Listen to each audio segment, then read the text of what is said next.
Sejam bem-vindos à sessão, mais uma sessão do Rómulo Ciência às 6.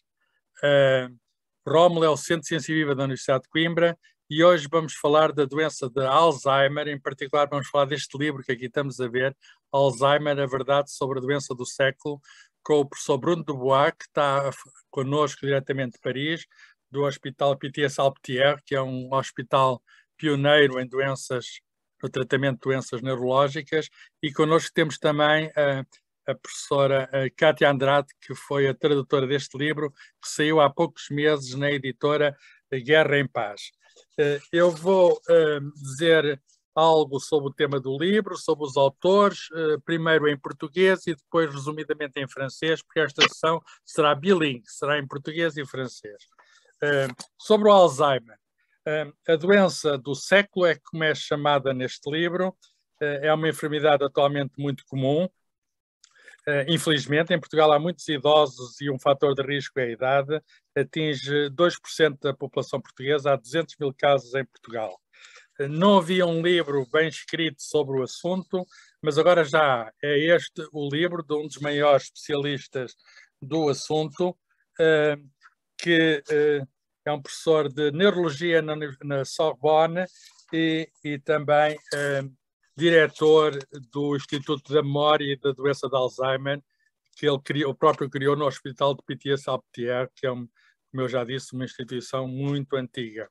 Dirige também uma unidade de pesquisa no Instituto Nacional de Pesquisa e Investigação Médica, o INSERM, e, enfim, tem dado várias contribuições à neurologia. Por outro lado, a tradutora é também uma médica que trabalha com o professor Dubois, estudou em Coimbra, na Faculdade de Medicina, apesar de ter nascido no Porto, trabalha com o professor Dubois, como eu disse, e é também uma autora literária, tem livros de poesia, que eu recomendo também na editora Guerra e Paz. Vou, portanto, agora passar para francês, se não se importam, poderão falar no final em português, que se haverá tradução. Alors, en français, maintenant. En français. La maladie du siècle est la maladie d'Alzheimer, la maladie neurodégénérative la plus courante actuellement.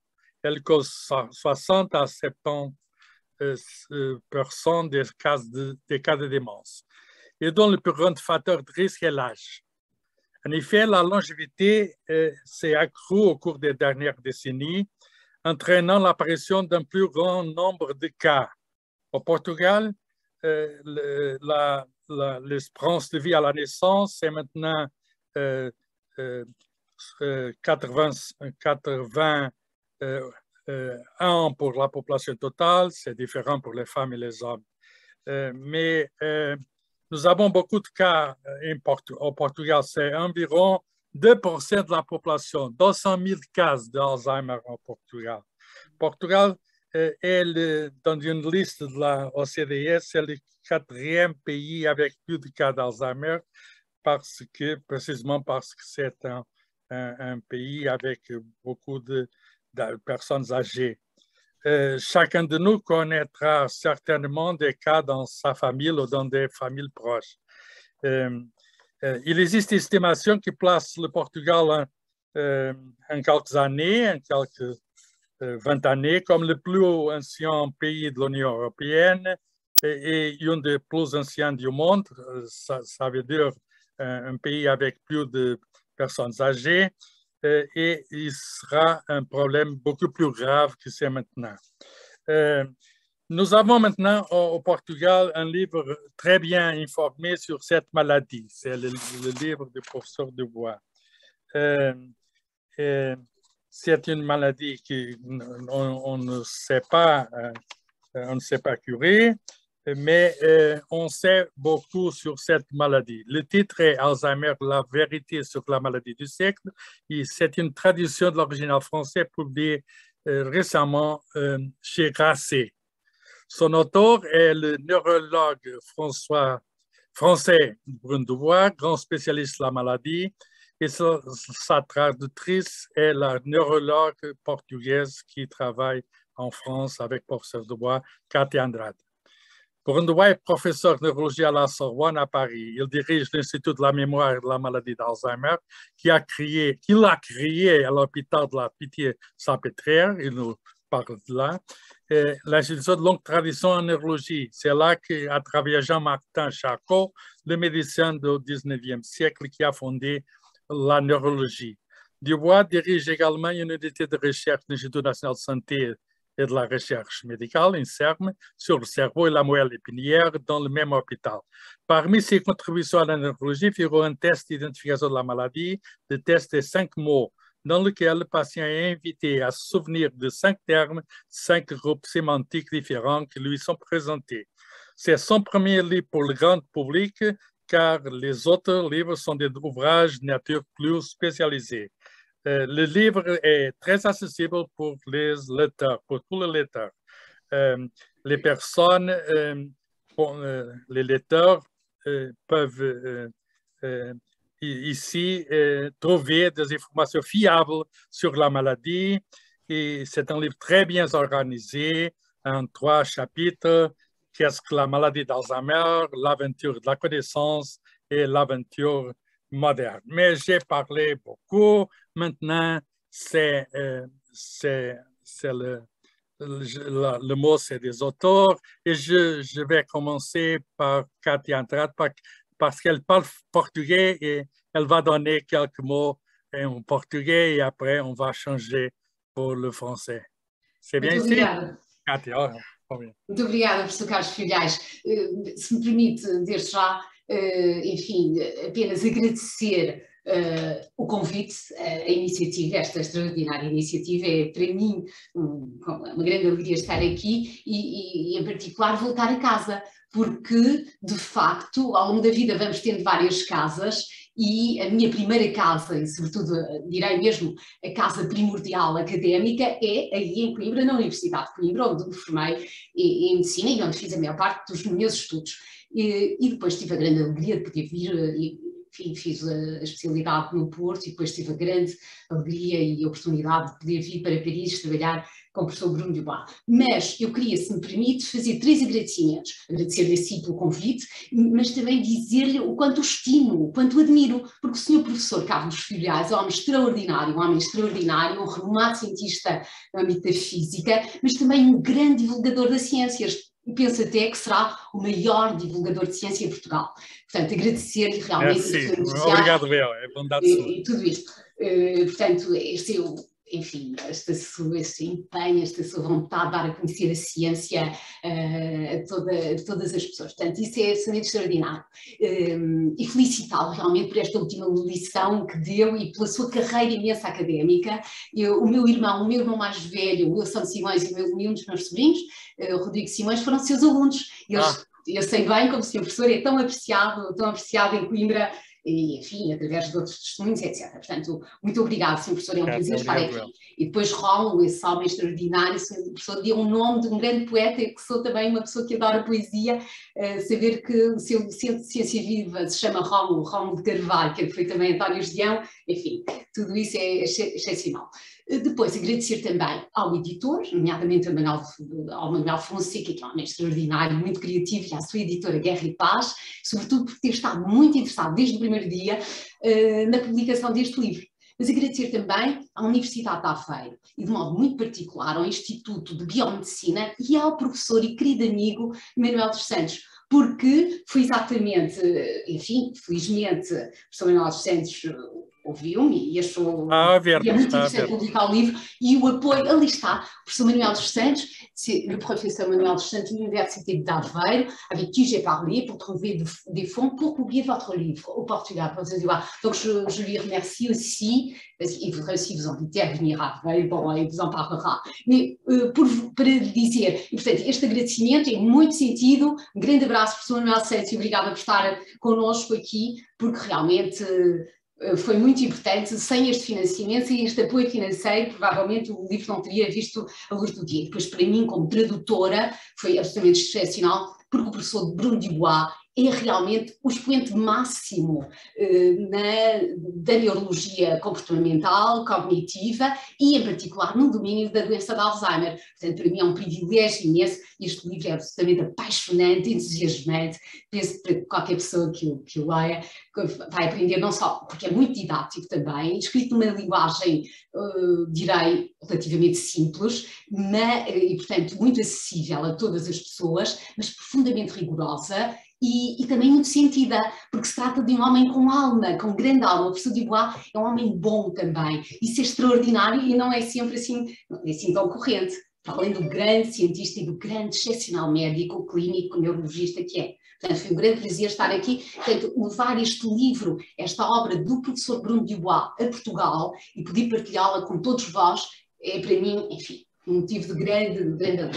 Muito obrigada. E agora, se o senhor professor achar que bem... Sim, passa a palavra ao senhor professor Bruno Dubois. Cher professeur Dubois, voulez-vous un peu parler de votre livre? Avec plaisir, mais le problème c'est que je suis confus, je ne parle pas le portugais. Je peux parler anglais ou français, et c'est tout ce que je peux faire. Français, c'est bien. Français, c'est bien. Bon. Alors, la première chose, je voudrais vous remercier d'avoir organisé cette séance, et merci à tous ceux qui y participent et qui montrent un intérêt pour cette maladie d'Alzheimer pour des raisons peut-être familiales ou par intérêt intellectuel. Comment tu veux faire? Tu veux faire la traduction? Oui, je pourrais faire. Donc, portanto, o professor Bruno Dubois está a agradecer a todos o interesse que mostram nesta sessão, agradecer a vossa presença e o interesse que têm nesta doença, por razões pessoais, ou que se prendem com a família, ou outras eventuais, científicas, etc. Je voudrais aussi profiter de cette occasion pour remercier le docteur Katia Andrade, qui a fait ce travail de traduction, qui a adapté, je dirais, le livre au public portugais, aux préoccupations portugaises, et qui a gommé un peu les aspects purement français. Voilà, c'est important. Tu veux le dire? E, portanto, o professor Dubois também, enfim, se vai fazer um agradecimento pessoal por ter feito esta tradução e realmente uma versão adaptada à realidade portuguesa também. Portanto, houve aqui alguns aspectos que foram, digamos, quase apagados, não é? No sentido em que se prendeu muito com a população francesa e, portanto, de muito acordo, chegámos a esta versão portuguesa. Alors, pourquoi ce livre? Pourquoi écrire sur le maladie d'Alzheimer? Je dirais que j'ai voulu faire ce livre pour le grand public pour 3 raisons principales. La première raison, c'est que les gens se posent de plus en plus de questions et me posent de plus en plus de questions sur cette maladie. Est-ce qu'elle est génétique? À quoi est-elle due? Est-ce qu'on peut la traiter? Est-ce que le fait de se plaindre de sa mémoire, ça veut dire qu'on a déjà la maladie? Il y a vraiment une préoccupation. Je pense que c'est la même chose au Portugal, mais on sent que la société civile est préoccupée et nous questionne beaucoup. Elle pose des questions, elle veut des réponses. Sem dúvida, quer dizer, foram 3 as razões principais que me levaram a escrever este livro, diz o senhor professor. E uma das principais é exatamente o interesse das pessoas em geral, da sociedade civil, nesta doença, quer dizer, as preocupações que, as perdas de memória, às vezes alguma dificuldade aqui e ali em lembrarmos disto ou daquilo, e todas as questões que vêm depois com essas dificuldades, não é? Portanto, esse foi o interesse primeiro. La deuxième raison, c'est parce que je trouve qu'il y a beaucoup de fausses croyances qui portent à la fois sur les causes de la maladie. On entend tout et n'importe quoi quand on lit Internet, mais vraiment, il y en a même qui vont jusqu'à dire que c'est une maladie infectieuse, etc. Bon, à la fois, et aussi sur les traitements, on vous donne des conseils absurdes. Donc, je crois qu'il fallait remettre les choses en place, rétablir cette maladie dans sa vérité biologique, ce qui permet à ce moment-là de poser les questions de la cause et poser la question des traitements.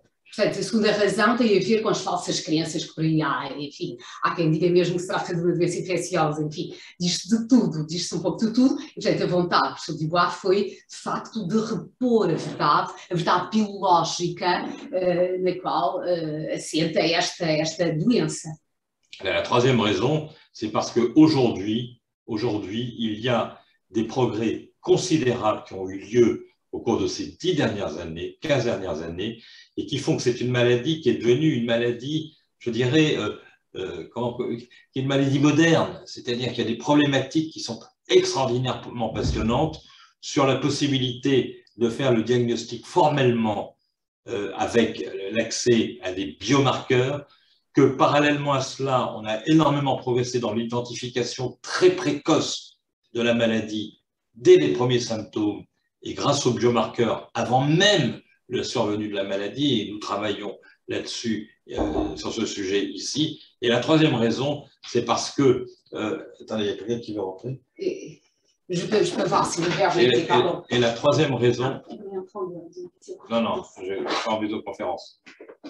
Marc, pardon, merci.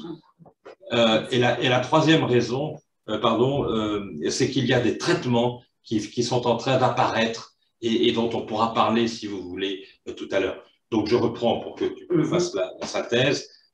C'est parce qu'il y a aujourd'hui des progrès considérables dans le domaine des biomarqueurs qui permettent maintenant d'affirmer le diagnostic même à des stades très précoces, voire même avant les symptômes, e que, deuxièmement, il y a des perspectives thérapeutiques intéressantes. Portanto, a terceira razão que levou o professor Bruno Dubois a escrever este livro tem a ver com o facto de haver hoje em dia, de facto, do ponto de vista da investigação, acesso a biomarcadores muito interessantes, que nos permitem um diagnóstico precoce, a identificação de fases prodrómicas da doença e, portanto, paralelamente, terapêuticas também que poderão beneficiar deste diagnóstico precoce. Portanto, foi o conjunto destas três razões que levou o professor Bruno Dubois a escrever este livro Alzheimer, a verdade sobre a doença do cérebro. Voilà. Muito bem, obrigado, merci bien. Peut-être il y a des questions. Est-ce que quelqu'un dans l'audience qui peut faire des questions, des commentaires? Nous pouvons faire une session sur le livre, sur la maladie. Je peux, si vous voulez, répondre à des questions que les gens se posent souvent et les questions que me posent souvent. C'est la question génétique. Voilà. C'est une maladie héréditable ou non? Voilà. Alors, c'est une question très importante et c'est l'occasion de clarifier un peu le point. Les gens s'inquiètent parce que dans les familles, on a souvent l'impression que la maladie est plus fréquente dans certaines familles que dans d'autres. Et on s'inquiète. On s'inquiète parce qu'on a un père ou un grand-père, un oncle, deux tantes, peut-être même un frère ou une sœur. Et on se dit, bon, c'est une maladie dont on sait qu'elle peut être génétique, donc est-ce que finalement, je n'ai pas un risque personnellement? Portanto, as pessoas inquietam-se porque realmente, às vezes, há casos familiares, não é? Um pai, um avô, etc., que tem a doença, e, portanto, as pessoas ficam sempre, será que eu também corro o risco de desenvolver a doença? Portanto, esse é um caso. Portanto, a partir de uma certa idade, realmente o caso acontece mais frequentemente a doença e, portanto, é natural que existe em certas famílias. Donc, la réponse est simple. Cette maladie n'est pratiquement jamais génétique. Never genetic. Okay? Portanto, a resposta é muito simples. Esses casos que preocupam muitas pessoas são muitas vezes, enfim, não têm nada a ver com casos hereditários. Não, a doença não é genética, exceto em raros casos. Jamais génétique. Quand elle est génétique, elle survient toujours avant 55 ans. C'est-à-dire que c'est dans une famille où la maladie a commencé à 50 ans, 48 ans, et la personne est morte à 55 ans. Portanto, quando é genética, nos casos raros em que é genética, a doença acontece, manifesta-se antes dos 55 anos de idade. Ou seja, a pessoa, e há vários casos na família, portanto, é facilmente identificável desse ponto de vista. C'est toujours, quand elle est génétique, elle commence toujours très très tôt. Et comme dans nos familles, c'est une maladie, quand elle est fréquente et quand elle est présente, elle est souvent tardive, on peut être rassuré. Exatamente, portanto, quando é genética, ela é muito precoce, portanto, começa muito, muito cedo. Mas na maior parte dos casos, na maior parte das famílias portuguesas, francesas, etc., ela aparece tardiamente e, portanto, ela não é, nesses casos, genética. Pode haver alguém na família que tenha a doença, mas ela não é transmissível geneticamente. Et même si vous avez un parent qui a eu la maladie d'Alzheimer assez jeune, à 60 ans, à 55 ans, sachez que seuls 18% des formes jeunes sont génétiques.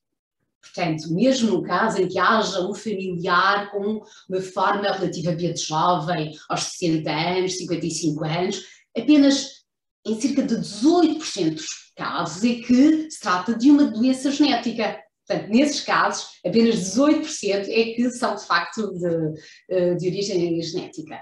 Donc, cher Carlos Fiolais, je pense que vous avez compris que c'était pas une maladie génétique. Non. Bon, très bien. C'est très clair. Mais, il faut expliquer maintenant pourquoi elle est fréquente dans certaines familles.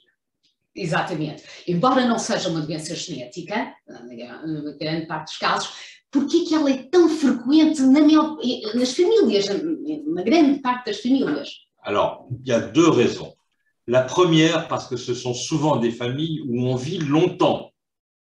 Portanto, há duas razões. A primeira é porque geralmente são famílias que têm uma grande longevidade. Portanto, isso longamente, a esperança média de vida é elevada. Comme c'est une maladie qui augmente avec l'âge, la fréquence augmente avec l'âge, si on a la chance d'arriver à un âge un peu avancé, on court le risque, évidemment, d'arriver à l'âge où cette maladie est fréquente, naturellement fréquente. Ora bem, como enfim, se trata de uma doença cuja frequência aumenta com a idade, quando temos a sorte, porque é uma sorte de viver bastante e, portanto, chegar a uma idade avançada, também corremos o risco de desenvolver a doença de Alzheimer.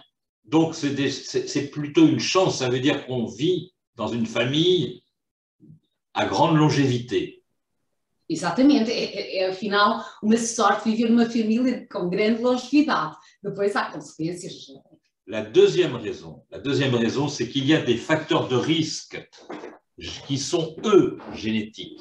Mais ça ne veut pas dire que c'est une cause génétique, mais il y a des facteurs de risque qui, présents, peuvent augmenter un peu le risque de développer cette maladie. On a tous, si vous voulez, pour chaque gène, des variants. Par exemple, moi, j'ai les yeux bruns, j'ai une certaine couleur de peau, j'ai des cheveux blancs, etc. Je ne suis pas très grand. On a tous des caractéristiques spécifiques. Eh bien, pour certains, sur certains gènes, il y a des variants qui n'ont pas d'importance par eux-mêmes, mais qui peuvent agir sur une certaine voie métabolique. Et pour peu qu'il y en ait un autre qui agisse également sur la même voie métabolique, eh bien, il peut y avoir comme conséquence l'apparition plus précoce de la maladie d'Alzheimer. Donc, il y a quand même, je dirais, une connotation génétique qui peut expliquer la survenue dans certaines familles de cette maladie, soit parce qu'elle est particulièrement fréquente, soit parce qu'elle survient chez des sujets particulièrement jeunes. Exato, de todo modo há alguns genes que podem estar implicados no desenvolvimento da doença e, portanto, quando atuam, podem atuar de forma sinérgica e realmente contribuir para o aparecimento da doença mesmo em idade avançada, mas eles não determinam a doença de forma autossómica dominante. Et c'est tout l'enjeu de la recherche clinique aujourd'hui, c'est d'essayer d'identifier ces variants génétiques qui augmentent le risque de survenue de la maladie pour identifier chez des sujets sains le risque de survenue de la maladie pour pouvoir, dans l'avenir, utiliser des médicaments dont on pense qu'ils vont bloquer les lésions et empêcher l'entrée dans la maladie. Portanto, o interesse, de facto, hoje em dia, do ponto de vista clínico e da investigação clínica, é de perceber e de melhor compreender e de identificar esses fatores de risco, também genéticos, não é? Que podem contribuir e favorecer o aparecimento da doença em idade mais avançada. Voilà. Bien, merci. Une autre question, c'est le problème d'être une maladie incurable. Maintenant, c'est incurable, malgré tous les efforts de la recherche moderne. Et elle entraîne la mort en moyenne dans les 7 ans qui suivent le diagnostic. Mais il y a des développements récents. L'agence américaine qui fait le règlement des médicaments a autorisé l'utilisation d'un nouveau médicament qui promet de retarder le développement de la maladie. Mais il y a eu une controverse, il y a eu un avis négatif des panels d'experts. Qu'est-ce que vous voulez dire sur ce problème-là? Alors, je ne partage pas votre pessimisme. Je ne partage pas votre pessimisme parce que, en réalité, ce que vous ne savez pas, c'est que depuis 5 ans, on a au moins 3 médicaments dont on a montré qu'ils détruisent les lésions des patients dans leur cerveau.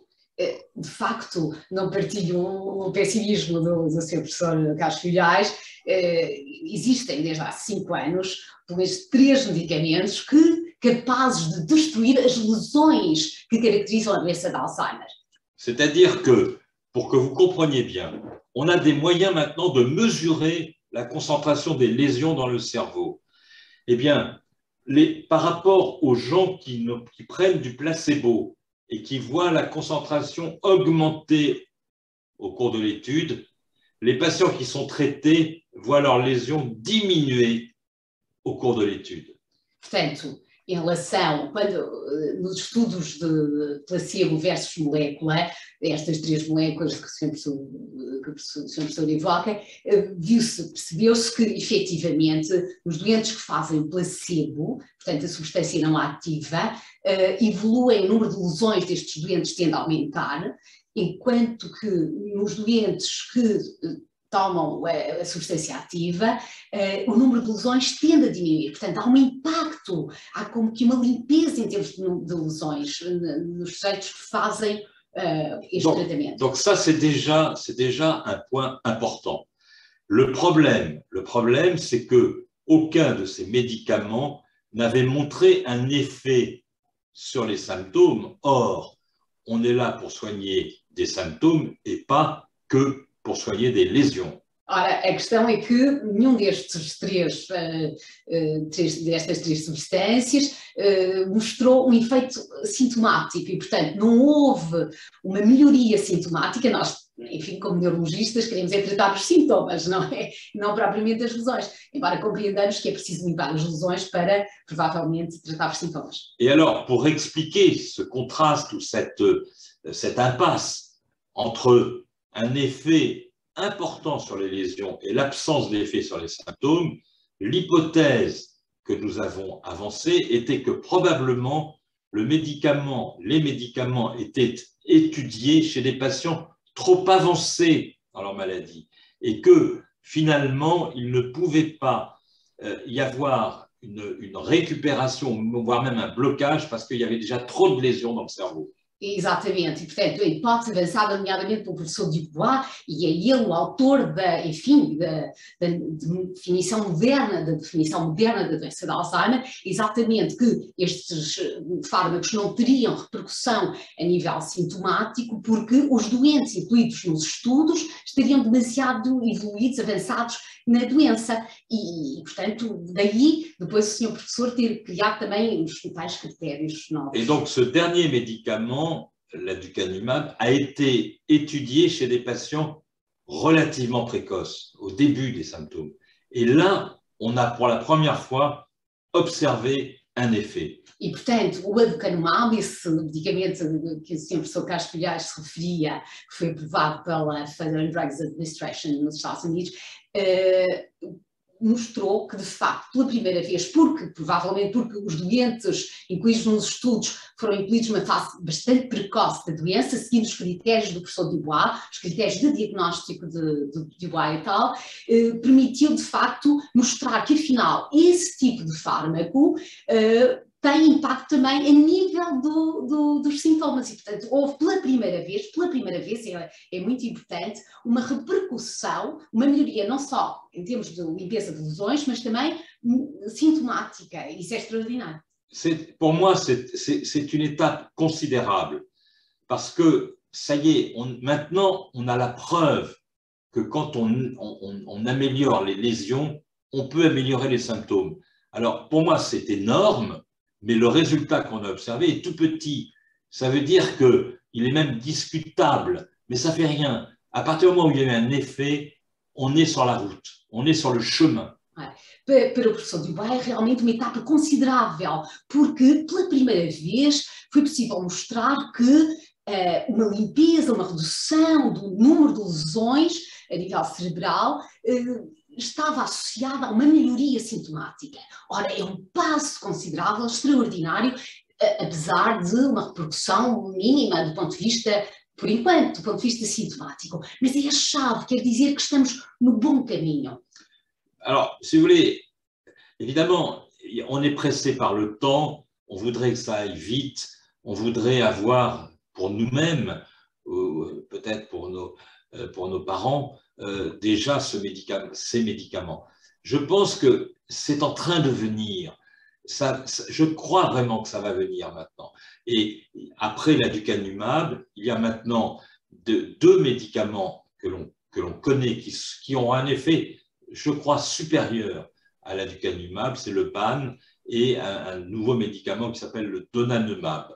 Bon, ces deux médicaments sont extrêmement intéressants. Le problème, c'est qu'il va falloir étudier les résultats, il va falloir les publier, il va falloir après présenter un dossier à la FDA, etc. Ça va être long. Donc, malheureusement, on n'aura pas la possibilité d'utiliser ces médicaments avant plusieurs années.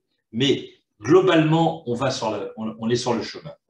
Portanto, globalmente estamos no bom caminho e há até mesmo agora outros fármacos que nós estamos aqui no serviço, no Instituto Alemão da Doença de Alzheimer, um grande instituto também, não só clínico, mas também de investigação, onde se fazem os estudos clínicos, e há duas moléculas em estudo agora, o donanemab e o BAN, que são duas moléculas que terão um impacto muito similar ou até mesmo superior ao do aducanumab. E, portanto, em breve, mas não tão breve quanto nós desejaríamos, mas daqui a uns anos teremos provavelmente estes fármacos. Enfim, gostaríamos que fosse mais depressa, mas a necessidade de validação dos resultados, de publicação, o dossiê que depois tem que apresentar à Agência Europeia do Medicamento, à Agência Americana do Medicamento, tudo isso são às vezes longos anos.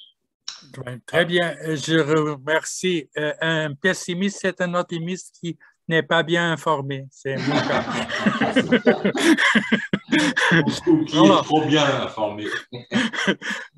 Kátia, há aqui questões no chat em português. Eu posso ler e a Kátia traduz.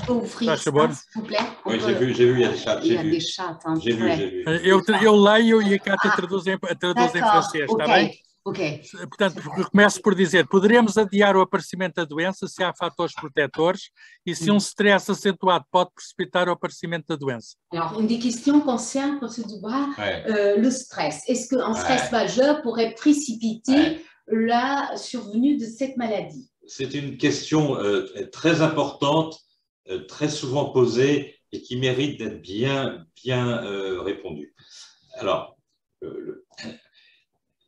le modèle que nous avons de cette maladie, et ce modèle est confirmé, c'est que les lésions sont présentes plusieurs années avant la survenue de la maladie.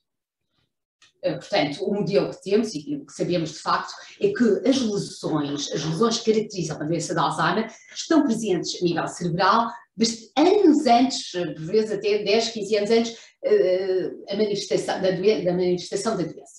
Nous avons, et Katia a travaillé là-dessus, nous avons montré qu'il y a des mécanismes de compensation que le cerveau met en place pour éviter la décompensation fonctionnelle.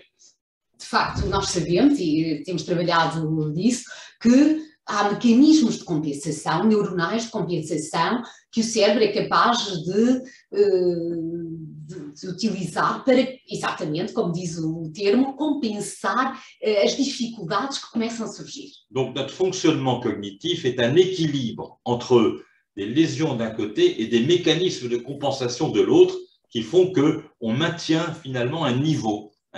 Voilà. Portanto, o equilíbrio está por um lado temos as lesões e por outro lado temos mecanismos de compensação.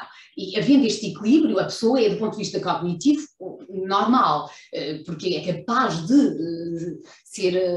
Et alors, à l'occasion d'un stress, à l'occasion d'une intervention chirurgicale, par exemple pour la prostate chez l'homme ou pour la vésicule biliaire chez la femme, je ne sais quoi, bon, eh bien, à l'occasion d'un stress, d'un choc opératoire, d'un stress émotionnel, du deuil d'un conjoint ou même d'un voyage compliqué où on est un peu perdu, eh bien, il va y avoir une décompensation de ces mécanismes de compensation. Ça se décompense et tout à coup, la maladie donne l'impression de s'installer brutalement. Non, elle était là, elle était quiescente et le phénomène, le stress n'a été qu'un révélateur d'une maladie qui était déjà là. Ora, acontece que numa situação de stress, um stress cirúrgico ou um stress emocional, provocado pelo falecimento de um familiar, ou uma viagem um pouco mais complicada, enfim, vários tipos de stress, acontece que a pessoa vai descompensar e, portanto, porque esses mecanismos de compensação vão enfraquecer-se e ao não ser capaz, com esse stress, de ter esses mecanismos de compensação, o que vai acontecer é que a doença se vai revelar. Ela já existia, ela não surgiu assim agudamente, subitamente. Às vezes ouve-se dizer, eu fiz uma cirurgia anestesia e tal, e surgiu a doença. Não, a doença já lá estava, mas ainda não se tinha manifestado. E, portanto, é quando de um stress maior, pode acontecer, é quando um stress maior, fisiopatológico, afetivo, outro, que a doença efetivamente se revela. E os fatores de proteção, os fatores de adiamento da doença. Oui, alors notre question était, effectivement, était par rapport aux facteurs de protection et de retardement de la maladie. Quels seraient ces facteurs-là? Ça aussi, ce sont des questions très importantes. Alors, il y a deux situations différentes. Vous avez 40 ans et vous voulez préserver votre fonctionnement cognitif le plus longtemps possible. Et puis la deuxième question, c'est que vous avez déjà la maladie, comment peut-on faire pour éviter qu'elle s'aggrave? Alors, la prévention, peut-être que tu peux... Portanto, há duas situações. Por um lado, uma situação é ter 40 anos e, bom, a pessoa quer ver como é que deve fazer para, enfim, estar em boa forma e evitar a doença. A outra situação é quando a pessoa já tem a doença, não é? Enfim, como é que se pode, o que se pode fazer para retardar a sua evolução? Alors à 40 ans, quand on est jeune, dans la force de l'âge, ce qu'il faut faire, c'est finalement, si vous voulez, maintenir la qualité d'oxygénation du cerveau, c'est-à-dire qu'il va falloir lutter contre tous ces facteurs de risque vasculaires qui peuvent avoir un impact sur le cerveau, c'est-à-dire l'hypertension artérielle, le diabète, l'obésité, la sédentarité, les dyslipidémies, tous ces facteurs dont vous allez payer le prix 20 ans ou 30 ans après avec des artères un peu scléreuses et qui font que, avec même parfois des petites lacunes, et qui va faire que finalement les lésions de la maladie que vous avez vont s'exprimer plus tôt à cause justement de cet encombrement vasculaire. Portanto, aos 40 anos, o ideal mesmo é evitar doenças, evitar os fatores de risco de natureza vascular, nomeadamente a diabetes, a hipertensão arterial, a dislipidemia, o sedentarismo, enfim, todos esses fatores de risco que podem contribuir para a ocorrência de pequenos AVCs, de pequenas lacunas vasculares, de pequenas lesões vasculares, que a longo termo poderão depois contribuir, juntar-se por associação às outras lesões tipo Alzheimer e realmente contribuir para a manifestação também da doença. Donc, contrôler les facteurs de risque, avoir une activité physique, ça a été montré, la marche, la course, ça c'est bon pour le cerveau, peut-être même pour la taille de l'hippocampe, semble-t-il. Une alimentation équilibrée, un peu sur la base du régime crétois, régime méditerranéen, mais ça vous connaissez très bien. Voilà, ce genre de choses sont recommandées à l'âge où on peut essayer de prévenir la survenue de ces complications. Portanto, o ideal, quando se é adulto jovem, enfim, em todas as idades, até, mas nessas idades, realmente o mais importante é uma alimentação equilibrada, tipo mediterrânea, como a nossa, por exemplo, a atividade física, nomeadamente por causa da oxigenação cerebral, portanto, e evitar necessariamente os fatores de risco de que falámos há pouco. Portanto, é aí que podemos intervir, cada um de nós poderá intervir em causa própria, não é? Ter esses cuidados. Alors, quand on est plus âgé, ce qui est important, c'est de faire ce que vous faites, c'est-à-dire de stimuler votre cerveau, d'être participant à plein d'activités comme ça, parce que ça, c'est démontré que l'interaction sociale, la stimulation cognitive, peut-être même l'âge de départ à la retraite est un facteur qui retarde l'entrée dans le déclin cognitif. Et ça, nous avons les preuves, parce qu'il y a des pays, les différents pays européens ont des âges de départ à la retraite qui diffèrent les uns des autres. Et on voit que le vieillissement, le déclin cognitif est retardé chez ceux où le départ à la retraite est plus tardif. Portanto, quando se é mais velho, é muito importante exatamente o que o seu professor está a fazer, professor Filhais. Ou seja, manter uma atividade importante, cognitiva, portanto, e a interação social, é muito, muito importante a interação social, a estimulação cognitiva. E, de facto, até a idade de reforma, e tem-se visto, e há estudos que mostram que há países com idades de reforma diferentes, e realmente naqueles em que a idade de reforma é mais tardia, isso pode ser vantajoso para o cérebro, porque a pessoa se mantém em atividade nomeadamente cognitiva, não é? Dependendo das atividades, claro. Mas a atividade cognitiva é fundamental e a interação social, falarmos uns com os outros, fazemos estas coisas como o senhor professor sabe tão bem fazer, o senhor professor Carlos Filhais, promoção destas videoconferências, destes debates, etc. Portanto, nestas idades, em idades um pouco mais avançadas, é isso que se quer. Claro, depois todos os cuidados em termos alimentares, de atividade física, etc. Mas, portanto, é isso. Merci. Il y a ici une question sur l'optimisation de la mémoire, indépendamment de la maladie. Comment pouvons-nous faire pour développer la mémoire? Alors, ça c'est un point important aussi. J'aurais une réponse plus, je dirais, comment vous dire, ontologique, mais je pense que aujourd'hui, on a la preuve que plus on développe tôt notre système neuronal et toutes les connexions possibles que nous avons dans le cerveau, plus on retarde l'entrée dans la maladie. Ora, hoje em dia temos a prova de que quanto mais cedo desenvolvemos o nosso sistema neuronal, as nossas sinapses, mais tarde, mais tardiamente nós viremos a desenvolver a doença. Il faut savoir que on considère qu'on a à peu près, je crois, pas dire de bêtises, 100 milliards de neurones.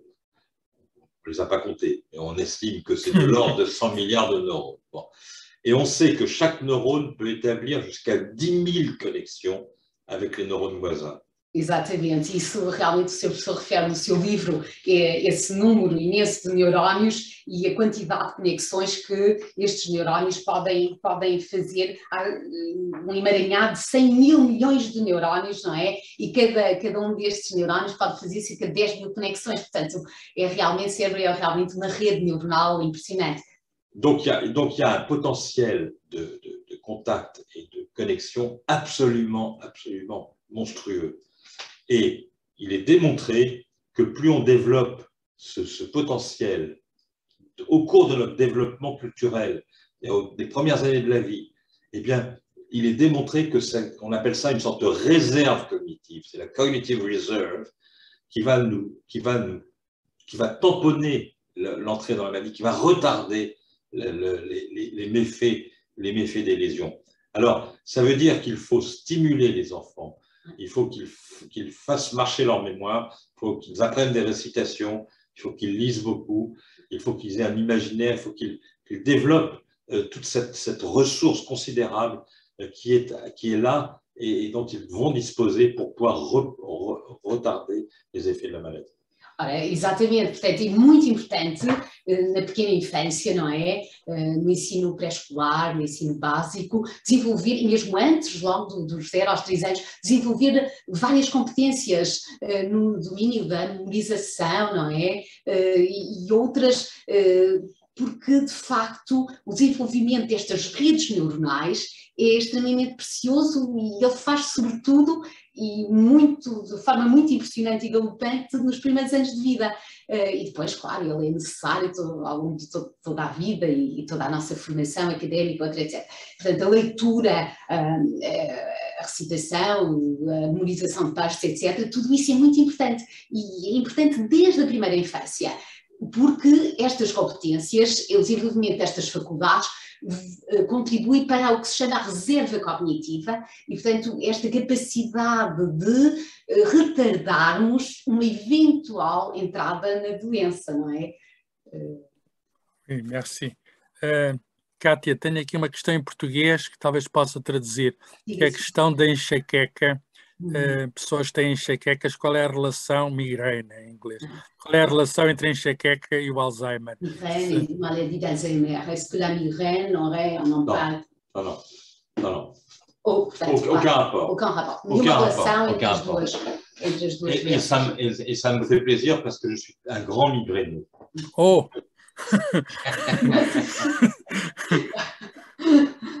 Il y a des autres questions ici. L'influence de la consommation d'alcool et du tabac pour le développement précoce de la maladie. Alors, il n'y a pas. Alors, l'alcool n'est pas bon pour le cerveau. L'alcool n'est pas bon pour le cerveau parce qu'il y a ce qu'on appelle une démence alcoolique que l'on peut voir, bon, qui est un peu discuté, mais il y a quand même un élément indiscutable d'affaiblissement cognitif, du syndrome frontal chez les patients qui ont une consommation excessive d'alcool. Pour autant, il n'y a pas de relation entre alcool et maladie d'Alzheimer. Mais si vous avez la maladie d'Alzheimer et qu'en plus vous avez l'alcool, évidemment, ça va s'ajouter.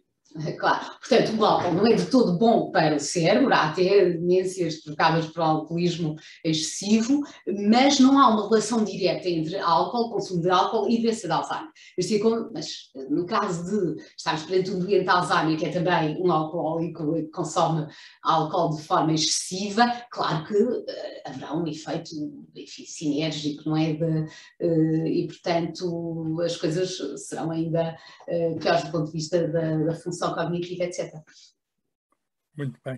Estamos a aproximar do fim. Eu vou abrir a sessão a quem queira participar. Se alguém quiser ligar e colocar alguma questão em português ou francês, é agora a altura. Non, une chose très intéressante dans le livre, c'est l'histoire de la reconnaissance de la maladie, l'histoire avec le docteur Alzheimer.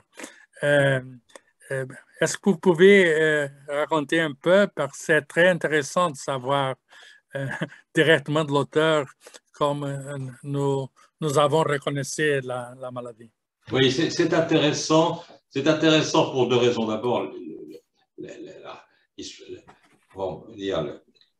l'anecdote historique est intéressante, mais en plus, elle a une signification que je trouve extrêmement importante. Donc, sur le plan historique, ce qui se passe, c'est que le 25 novembre 1901, arrive à l'hôpital de Francfort une dame jeune qui a 52 ans et qui a des troubles de la mémoire, du langage et du comportement.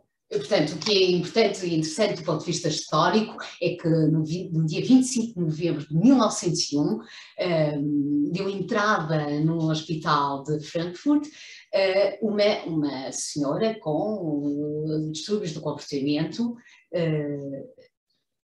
Voilà. À ce moment-là, Alois Alzheimer commence à s'intéresser à cette patiente et puis finalement, il s'intéresse à cette patiente parce que elle se présente comme psychiatrique, mais il veut comprendre ce qu'il y a derrière chez cette femme jeune qui n'avait rien avant, qui tout à coup se met à avoir des troubles aussi sévères. Et donc, lui, à ce moment-là, je crois qu'il va il est muté, je ne sais plus où, enfin, il change d'endroit et elle reste là où elle était. Et donc, finalement, elle meurt en avril 1906 et donc, un de ses confrères qui sait qu'il s'intéressait à cette patiente lui envoie le cerveau. Et donc, il peut travailler sur le cerveau de cette patiente et il découvre les 2 lésions qui sont les lésions de la maladie d'Alzheimer. Et un an après, alors, je termine l'histoire. Un an après, il va à Tübingen lors du congrès des aliénistes allemands, et là, il va faire sa publication qui va passer complètement inaperçue, parce que c'est le grand débat entre les aliénistes et les psychanalystes, et à l'époque, c'était l'époque de Freud, et donc le débat n'est pas du tout au sujet des lésions cérébrales qui peuvent être à l'origine de maladies psychiatriques.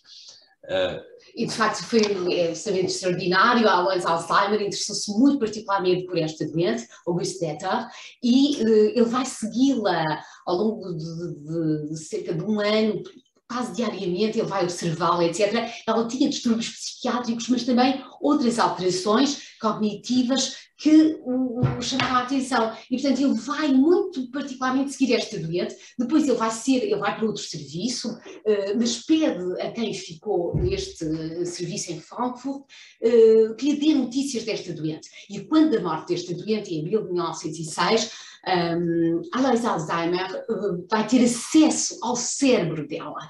E é extraordinário porque é aí que ele vai, de facto, identificar as lesões que caracterizam a doença de Alzheimer.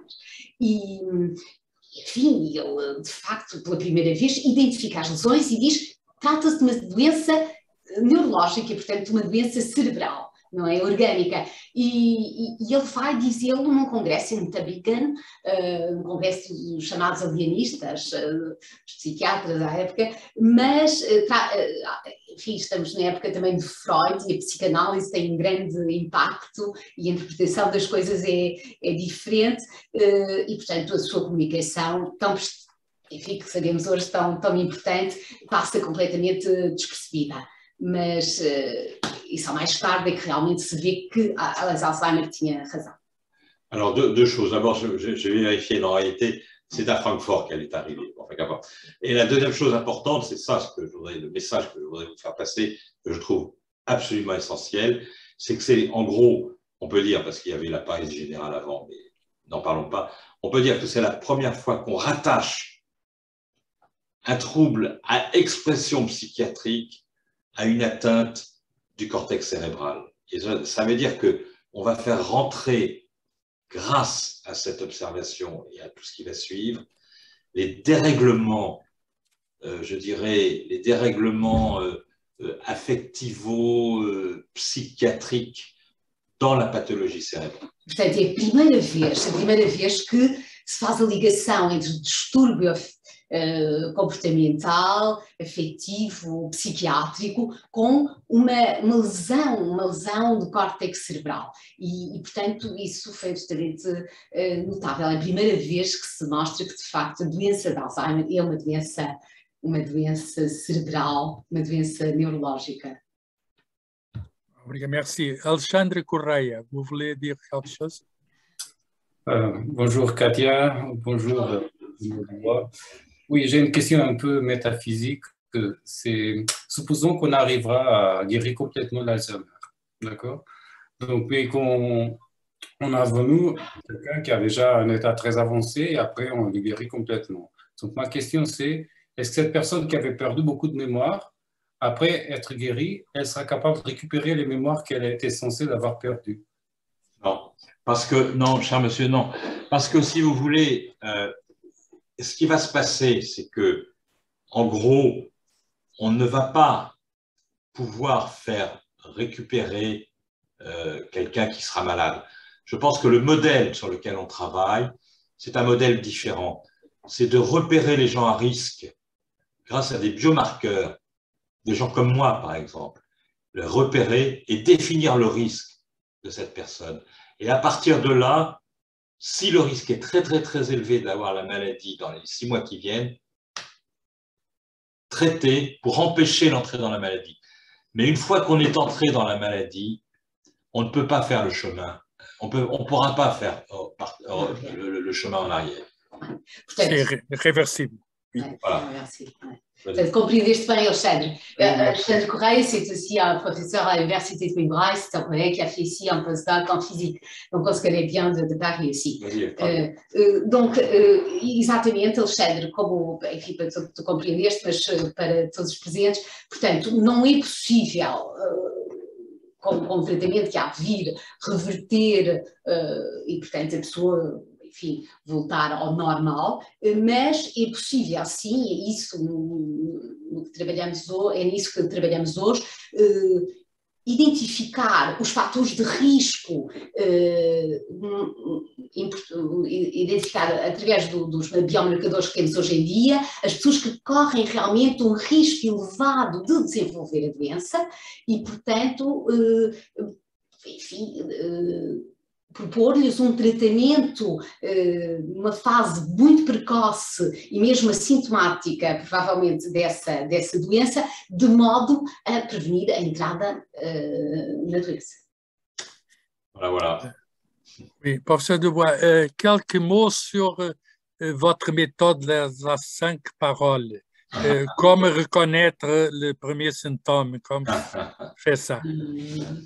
Non, l'idée, c'est que il y a trois stades dans la mémoire entre la présentation d'une information, par exemple une liste de mots, et la récupération de cette liste. Il faut que cette liste passe par 3 stades différents. Le premier stade, c'est la saisie, l'enregistrement. Si vous êtes inattentif, parce que vous êtes déprimé, vous n'allez pas bien saisir l'information. Ce n'est pas la mémoire, c'est l'attention. Vous n'êtes pas attentif. La deuxième étape, vous avez été bien attentif et vous envoyez l'information comme un ballon de rugby à l'hippocampe pour qu'il le mette dans le système de mémoire. Si l'hippocampe est cassé, l'information que vous avez bien perçue, auquel vous avez bien été attentif, ne va pas pouvoir rentrer dans le système de mémoire. Et donc, l'information sera perdue. Elle n'ira pas dans la banque. Elle ne sera pas dans la banque. Troisième cas de figure, vous avez bien fait attention, l'hippocampe fonctionne bien, l'information rentre dans la banque, et il faut aller la chercher, la récupérer. Et ça, au cours du vieillissement, c'est un peu compliqué. Donc, on peut avoir une difficulté de rappel, soit parce qu'on a un trouble de l'attention, soit parce qu'on a une maladie d'Alzheimer qui touche l'hippocampe, soit parce qu'on a une difficulté à rappeler parce qu'on est un peu vieux. Voilà. Et donc, il faut avoir des tests qui font la part des choses. Et le test des 5 mots, qui est un test tout bête, bêta, a quand même cette particularité qu'il permet de faire la part des choses et qui permet de dire « Ah, c'est un trouble d'attention » ou « C'est un trouble de mémoire, maladie d'Alzheimer » ou « C'est un trouble du vieillissement ». Efetivamente, enfim, podemos ter dificuldades, enfim, de memória, porque a memória e a recuperação das memórias dependem de 3 etapas. A primeira etapa, o registro da informação. Portanto,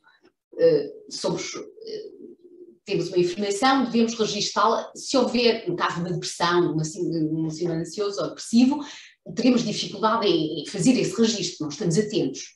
Portanto, há um distúrbio atencional que nos impede de registrar a informação. Isso é uma coisa. Depois temos o armazenamento da informação. O armazenamento da informação que se faz a nível do hipocampo. Se o nosso hipocampo tiver, enfim, for atingido por lesões tipo Alzheimer, claro, não vai registrar, não vai armazenar a informação que eventualmente teria sido até bem registada. E depois temos um outro caso, que é a terceira etapa, que é a recuperação da informação. Ou seja, pode acontecer que tenhamos registado bem a informação, que tenhamos até guardado a informação no nosso hipocampo, mas podemos ter alguma dificuldade na recuperação dessa atenção, o que acontece sobretudo nas pessoas idosas, pessoas idosas sem doença de Alzheimer, não tem nada a ver com a doença de Alzheimer, tem a ver com, sobretudo, os lobos frontais, uma certa hipofuncionalidade frontal que pode dificultar um pouco a recuperação da informação, mas depois com certos indícios semânticos nós chegamos lá. E o teste das 5 palavras, o teste de Saint-Creux, desenvolvido pelo professor Dubois, o professor Dubois diz muito simples, mas de facto é bastante simples, mas é extraordinário, porque ele nos permite estudar estas 3 etapas e permite-nos, numa simples consulta médica, lógica, mas claro, com experiência, perceber se o doente não retém a informação porque está distraído, porque, enfim, terá outros problemas, pressões, e é preciso também investigá-los, ou se tem um distúrbio a nível do armazenamento da informação.